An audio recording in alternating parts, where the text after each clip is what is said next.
ราวล้ำปนพนาที่ถูกกล่าวหาอย่างไม่เป็นธรรม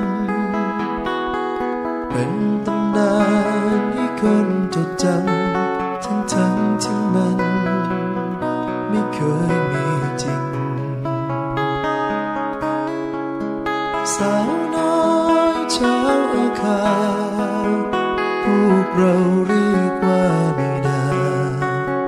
เธอคงอยากอธิบายเรื่องราวร้ายๆน่าอายเหลือเกินจากบทเพลงที่ฟังเพลินๆมันผลักเธอเดินสู่ความมืดมนสาวสวยเป็นมันเป็นมา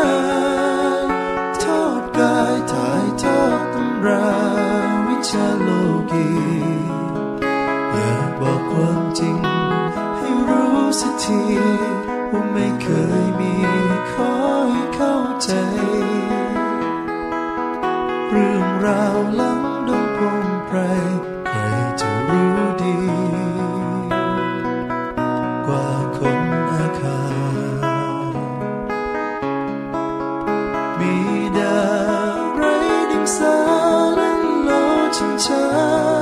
บนดอยสูงร่ายรำดังฝูงนกยูงมือจูงล้อมวงหลังดงดินแดนเป็นตัวแทนของความสดใสขอเพียงเข้าใจในความเป็น